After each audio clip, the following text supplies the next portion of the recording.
அனைவரும் சமம், அனைவருக்கும் வாக்குரிமை என்கிற இந்த சமத்துவத்தை சிதைப்பது அவர்களின் நோக்கம்.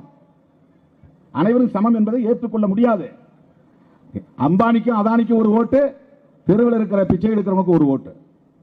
இந்த சமத்துவத்தை உறுதிப்படுத்தியது புரட்சியாளர் அம்பேத்கர் அவர்களால் வகுத்தளிக்கப்பட்ட அரசமைப்பு சட்டம். அதான் ஈக்குவாலிட்டி. இதை அவனால் ஏற்றுக்கொள்ள முடியவில்லை.